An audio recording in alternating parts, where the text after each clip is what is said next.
What it do, YouTube? It's your boy MachineZo MachZody MachineZo. We coming back with another react. We is in the month of October and we getting spooky. Got NFL, got basketball, it's spooky season going on. You feel what I'm saying? You want to hit that? If you don't smoke, that is cool because mo for me. Just don't tell my P.O.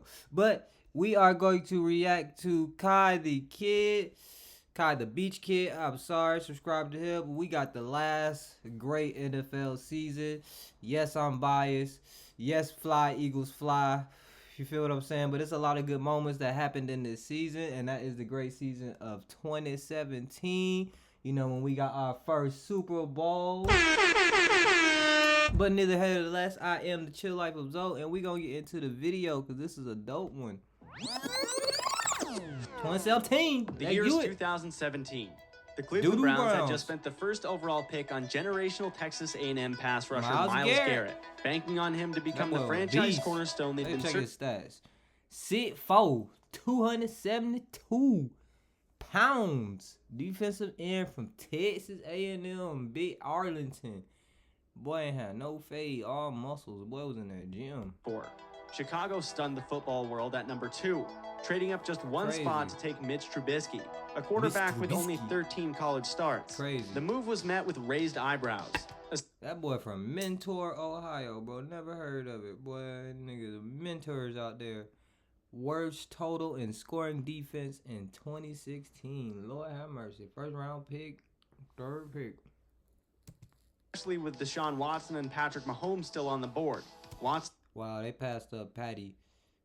Deshaun Watson, he had a good rookie year. I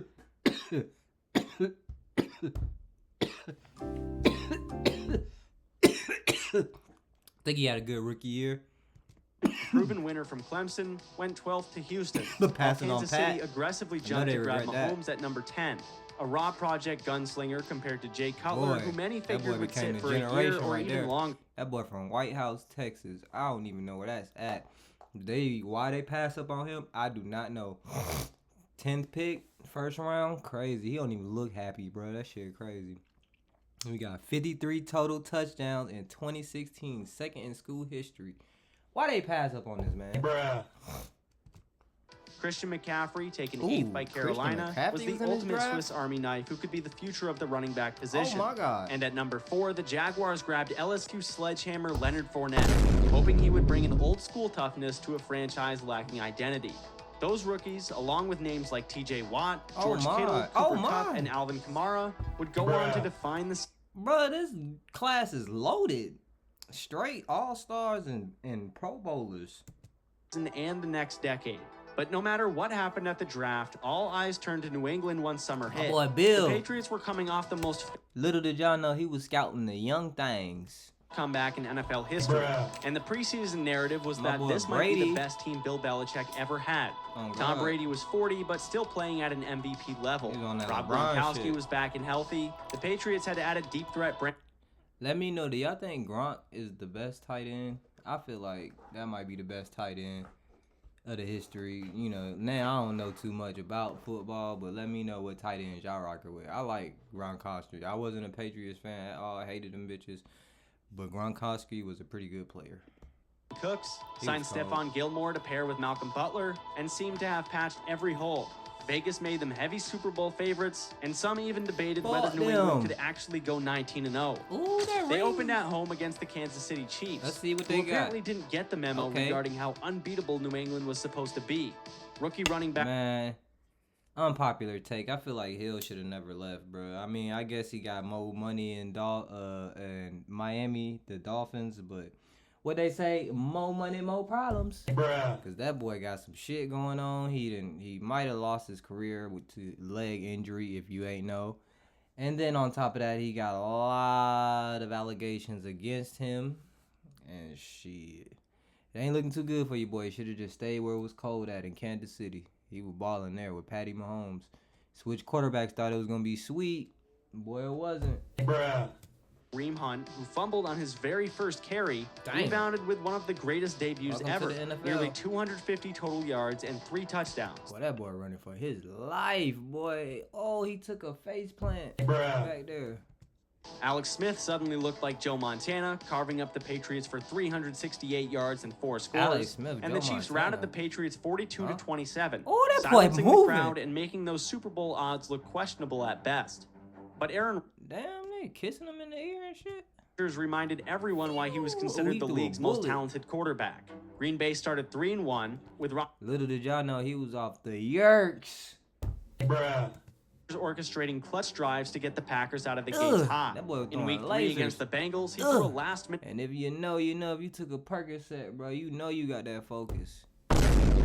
That really should be cheating, but shit, you goddamn, if he had pains, that should treat pain, so shit, do what you do. game-tying strike to Jordy That Nelson. boy throwing Then set them up lasers. to win in overtime on a field goal with another dart. At the end of September, he looked like the MVP favorite. The Falcons, meanwhile, were desperate to prove 28-3 hadn't broken them. Just half a year after blowing the most infamous lead in Super Bowl. Yeah, that was a tough year for him, man. Everybody swore Falcons was gonna win. That boy Brady, goddamn, was taking them through the drives of their life, boy. History, Atlanta opened their sparkling new stadium on a mission. Damn. They started 3-0, My boy including a Julio. convincing Sunday Night Football win over Green Bay, where their defense harassed Rodgers. The meltdown still loomed in the background, but the Falcons looked like they were on a revenge tour. And on the West Coast, the Raiders had as much preseason hype as anyone. Derek Carr had just become the league's highest-paid player. Amari Cooper was expected to ascend into the elite tier, and Marshawn Lynch came out of retirement to run behind one of the That boy just wanted to play for Oakland, but they did have best a good O-line. offensive lines. And for 2 weeks, the hype was justified. Oakland started 2-0, but then reality hit. Ooh, good A loss to catch. Washington in prime time exposed their toothless defense, Damn. and the Raiders closed the month on a 2-game skid. Ballin'. In Pittsburgh, the Killer Bees of Ben Ooh, Big Roethlisberger, Ben. Antonio Brown, and I fuck with Le'Veon him. Bell were the league's was most slow as shit, but unstoppable strong. trio. Oh, Brown was as outta there. dominant as ever, but Bell looked Damn, a he was bit fast. sluggish after skipping training camp in a contract dispute. Still, Pittsburgh finished the month 3-1, despite not yet being the well-oiled machine fans expected. Good throw. But the Vikings had major quarterback issues. Sam Bradford, fresh off a magnificent Week 1 performance, went down with a knee injury. And suddenly, journeyman Case Keenum was under center. Nobody expected much from him, but he kept the Vikings afloat, managing games and leaning on a defense loaded with playmakers like Harrison Smith and Everson Griffin. Okay. By the end of September, Minnesota was 2-2. Oh, give me that. But nobody knew Touchdown. yet that Keenum would Touchdown. become the face of one of the league's most improbable runs. Meanwhile, the New York Giants were imploding. Beckham. A playoff team just the year before, they opened 0-4 and looked hopeless. Nigga trying Odell to Beckham one-handed. Jr. was battling injuries, and Eli Manning was washed up. Head coach Ben McAdoo had no answers and began to lose the locker room. Damn. And unfortunately, the Colts had a better shot at the #1 pick than they did at a playoff spot, as Andrew Luck was missing the entire season with a shoulder injury. But no one was worse than Cleveland. Yeah, that boy was ready to go. Glad sad he went out that way. Andrew Luck, his retirement was sad. If he was a Colts fan, because fly, Eagles, fly. They On started the 0-4, road to the beginning of what would be a historic victory. season for all the wrong reasons under Hugh Jackson. Hit 'em And overshadowing high. all of it was the anthem controversy.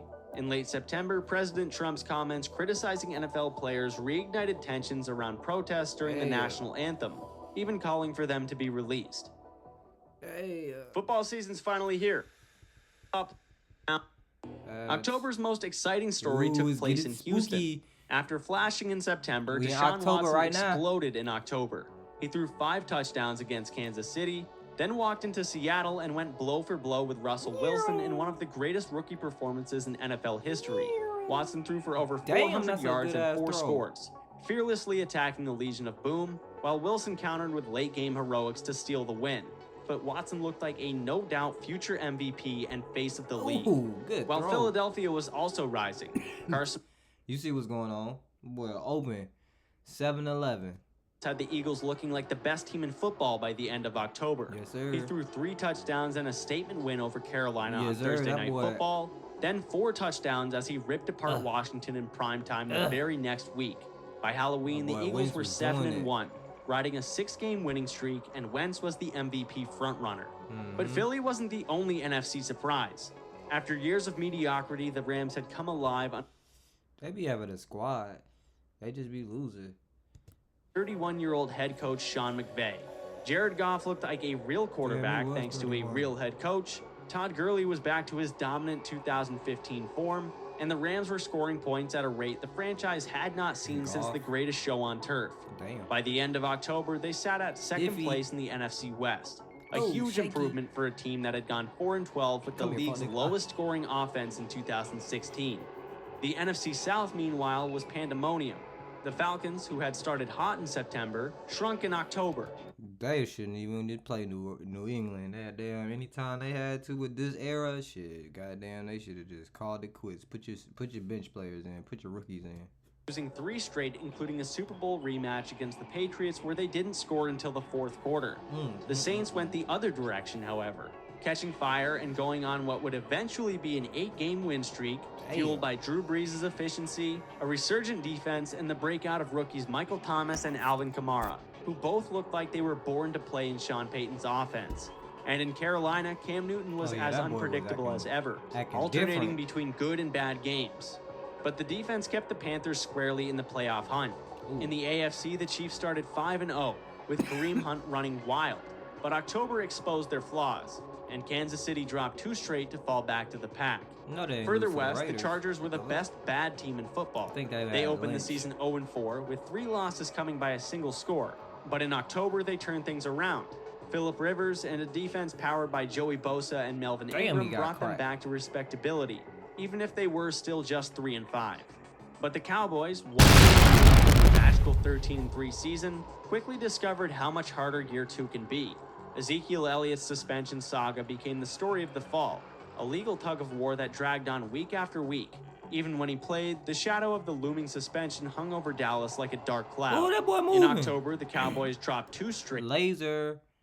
Damn, that's a good-ass throw. Buddy he ain't even. That's terrible defense, too. I ain't gonna lie. Bruh. Including a shootout with Aaron Rodgers. Damn. That boy threw a spiral. Look at it. Boy, I can catch that motherfucker. End of the month, Dallas was 4-3. Still alive, but headed for a mediocre season. However, the biggest pieces of news in October were Odell Beckham suffering a season-ending ankle injury and Vikings linebacker Aaron Barr breaking Aaron Rodgers' collarbone.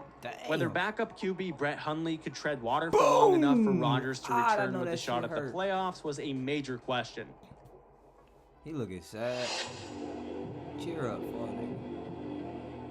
November began with a cruel twist of fate for Houston, as Deshaun Watson tore his ACL in practice, cutting short. That was that man downfall right there. Then he turned into the freaky horny man. Might have been the greatest rookie season ever. But by the time Thanksgiving hit, Carson Wentz and the Eagles were obliterating opponents. In Week 9, they hammered the Broncos 51-23, with Wentz tossing 4 touchdowns and making Denver's defense look helpless. Against Dallas in Week 11, Wentz started slow, but a second-half avalanche buried the Cowboys 37-9 in Jerry World.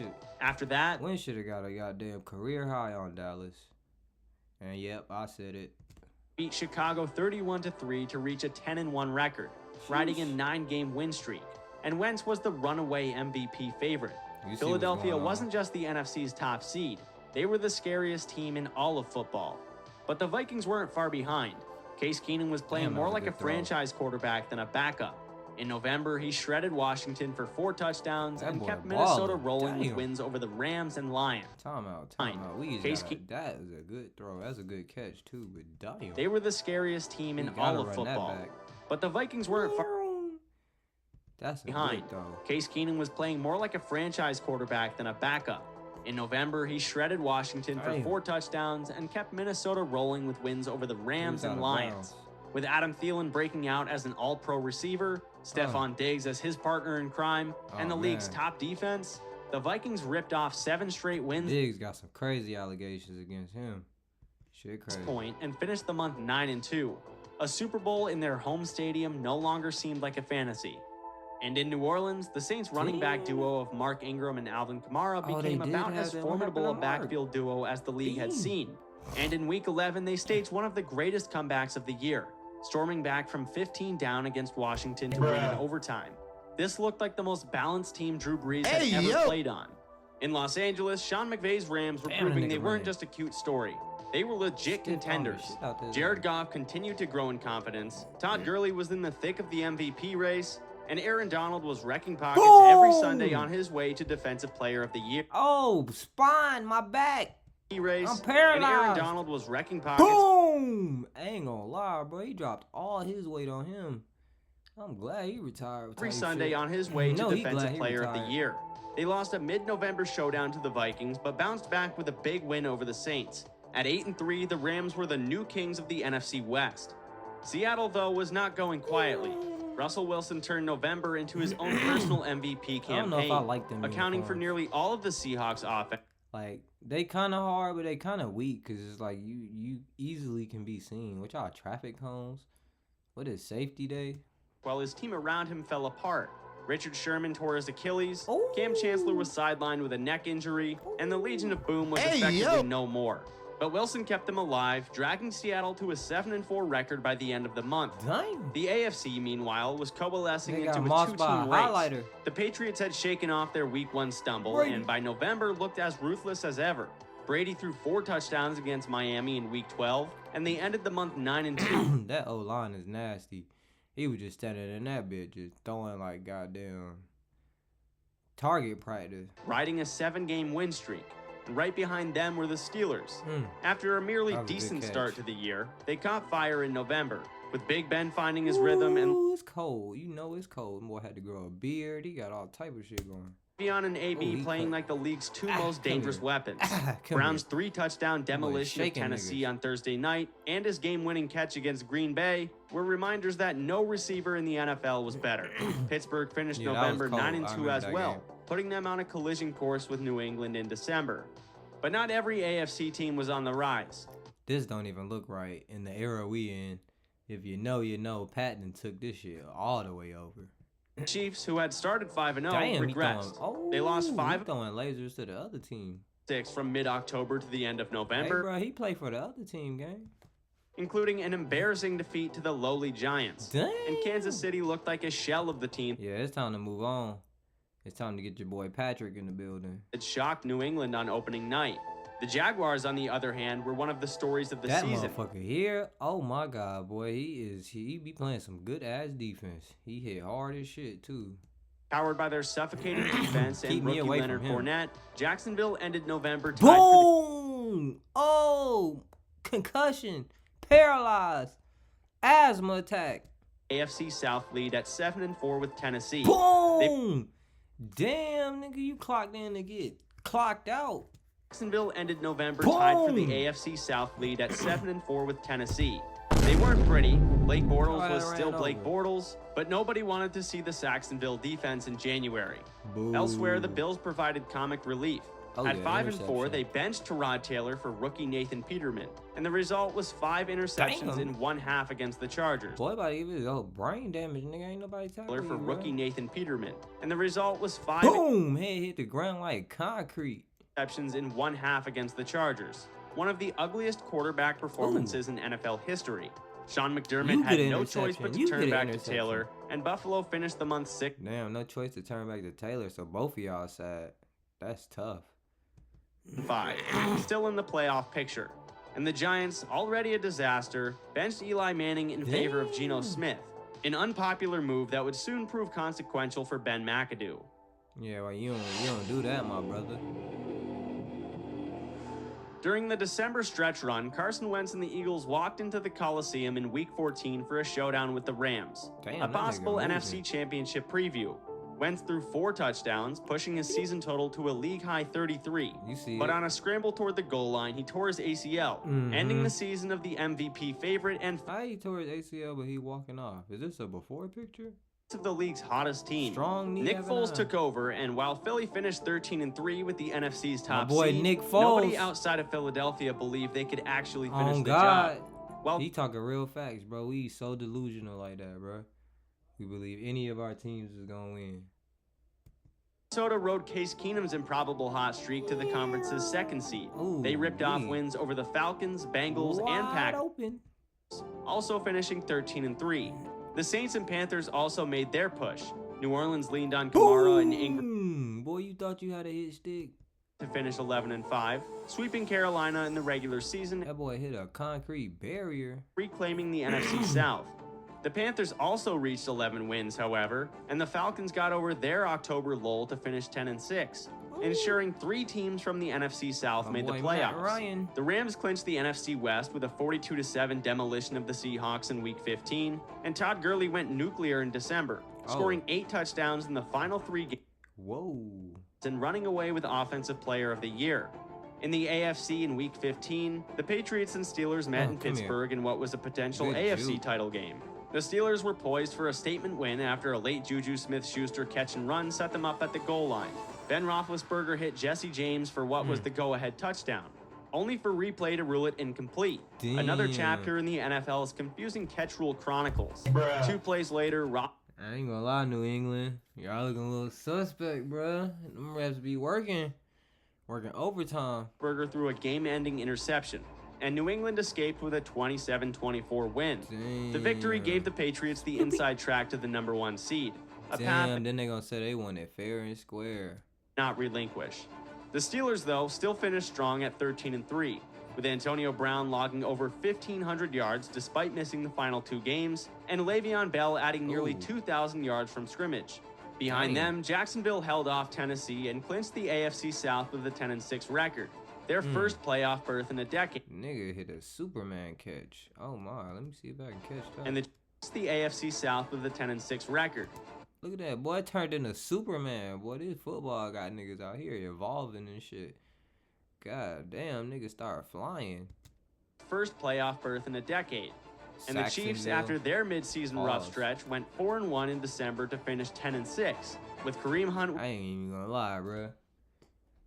Bruh. You got it, bruh. Look at this nigga, bruh. He running at you like this, bruh. He got hurt in his eyes. He trying to do some damage, bruh. He do not care about his own brain. He is trying to hurt something. Rushing title, and Tyreek Hill establishing himself as one of the top receivers in the game. And the Bills, even after the Nathan Peterman That boy should have stayed. fiasco, clawed their way to 9-7 and secured a wild card. Damn, nigga, y'all gonna guard somebody? Their Week 17 win over the Dolphins. But the Chargers, despite going 9-3 over their final 12 games, fell just short. Fast. They would have been a difficult matchup for anyone, but that 0-4 start was just too much to overcome. The Ravens, meanwhile, had their playoff dreams crushed in the cruelest fashion. Crazy. At 9-6 entering Week 17, they only needed to beat the Bengals at home. But Andy Dalton's 4th down touchdown to Tyler Boyd stunned Baltimore and allowed the Bills into the postseason for the first time since 1999. As for the league's disappointments, the Browns went a historic 0-16. The Giants fired Ben McAdoo after his Eli Manning benching, and the Raiders limped to 6-10. With Derek Carr playing injured 60%. and Amari Cooper unable to catch a cold, costing Jack Del Rio his job as rumors I gotta chill on my boy, bro. He ain't drop a pass in Alabama. He just had caught that Cowboys curse. About John Gruden's return. And in Green Bay, Aaron Rodgers' brief December return ultimately was not enough to save a lost season. While the Lions do that.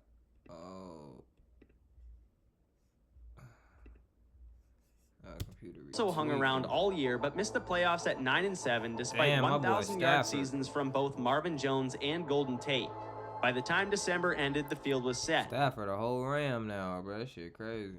The Eagles were wounded, but still the NFC's top seed. The Vikings, Saints, Panthers, and Rams all believe it's kind of hard. Too bad they're not even good no more. They ain't even in contention. Shit crazy how shit changes.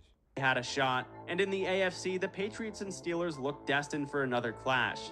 While these boys, Patriots ain't even a dynasty no more, really. Shit Jaguars crazy. and Chiefs lurked as threatening wild cards. Playoff time, boy. Wildcard weekend Let's kicked get things it. off with a whimper in Jacksonville. The Jaguars hosted the Bills in Buffalo's first playoff game this century. The game itself was expectedly ugly. Blake Bortles threw for just 87 yards, unable to complete even the easiest of passes, but he scrambled for 88 on the ground, doing just enough to win 10-3. The Jags advanced while Buffalo's season ended with Tyrod Taylor concussed.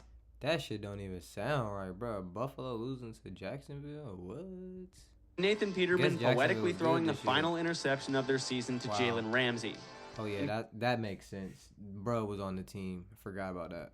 The Chiefs hosted the Titans, Alex Smith and Kareem Hunt stormed out to a 21-3 halftime lead. Damn. But in the second half, Derrick Henry took over. Shit. The second-year back pounded Kansas City for 100. Oh shit! You can't, boy. This nigga about to take over the game himself.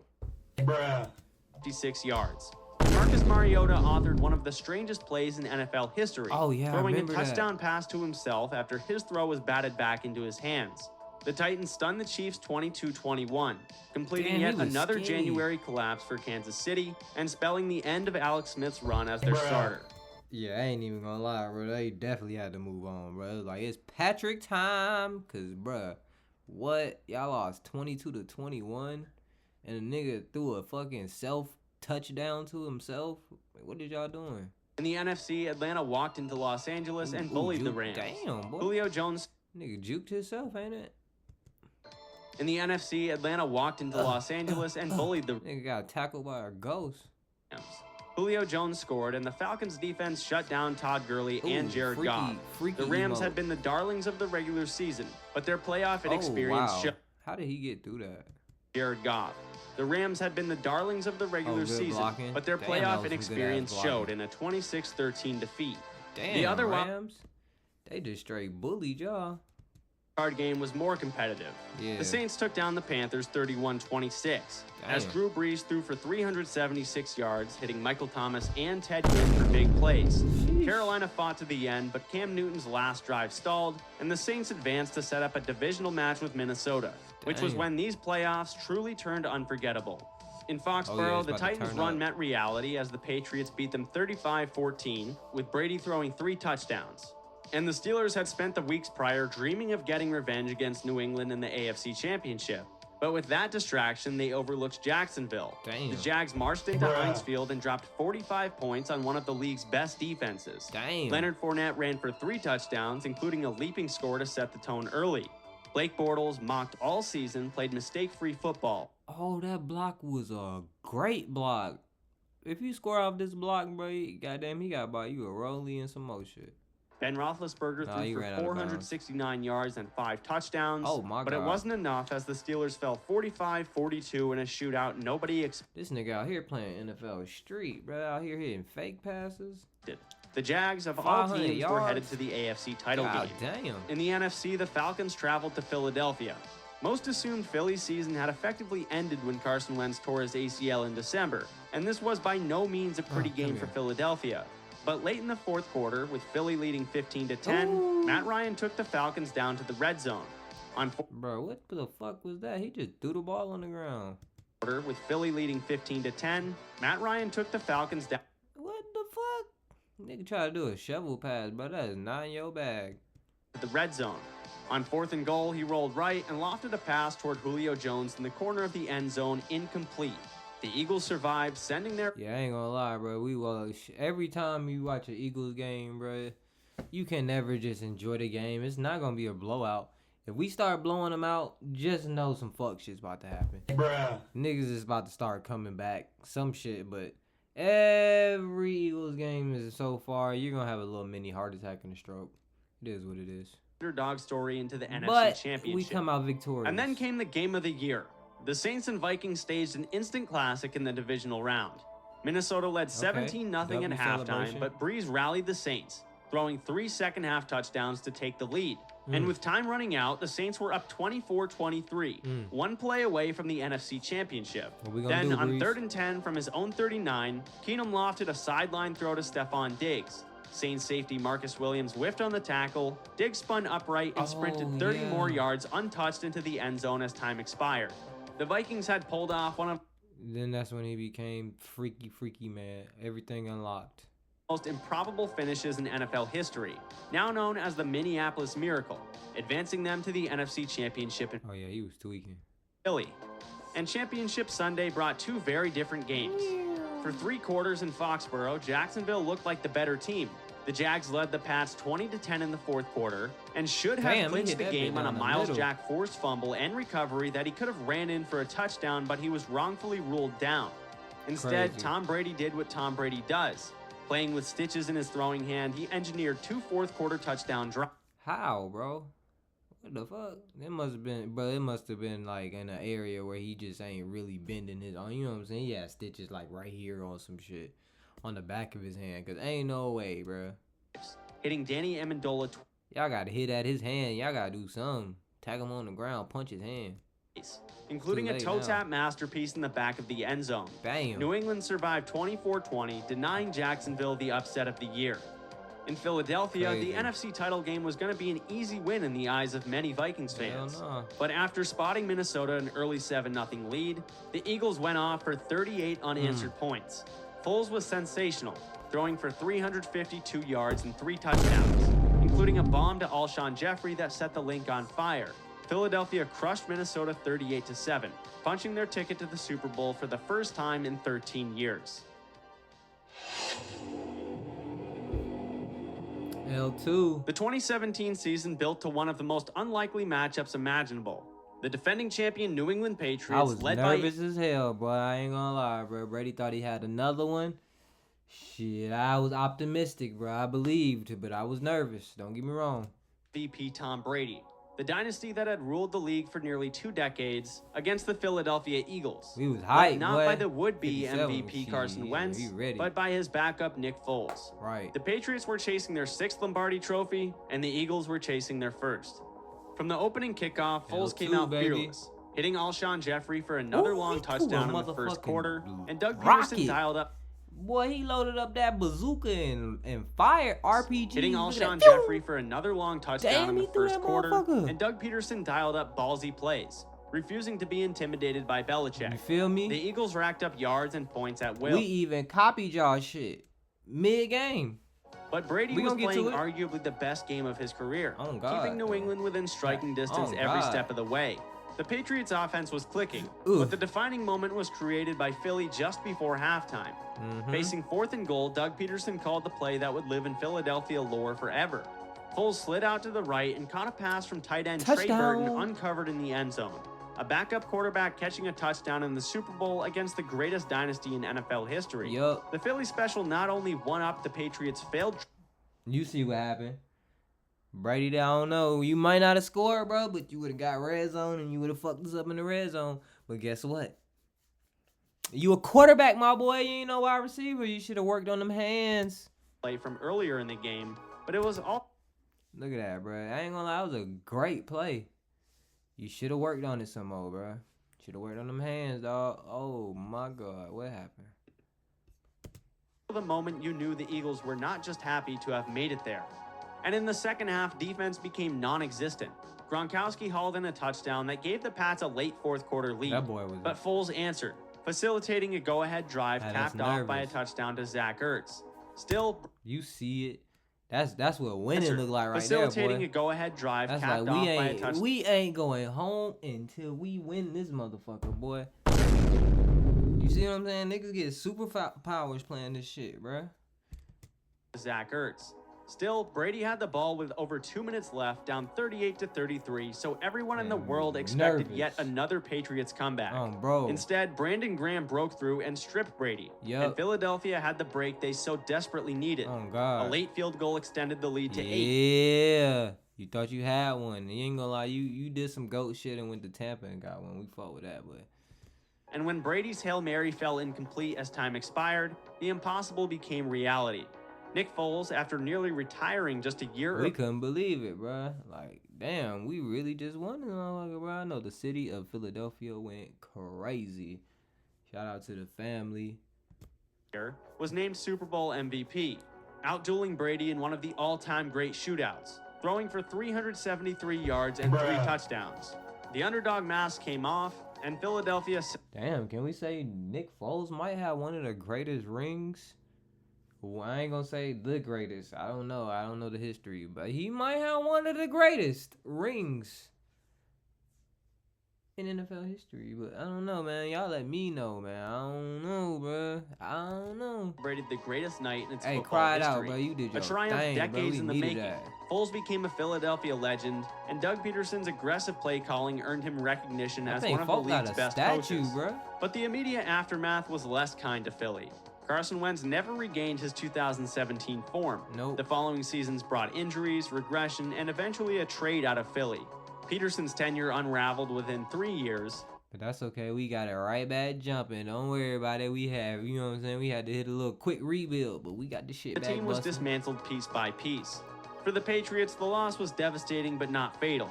Tom Brady had thrown for 505 yards and 3 touchdowns. Damn. Arguably the best Super Bowl performance ever. Belichick was second guessed for benching. Our secondary is crazy ass, bro. 505 yards.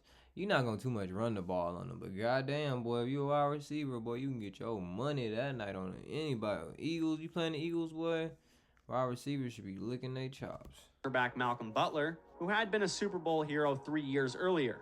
And yet, New England returned the very next year. So if you'd like to relive the rest of the 2010s, click here.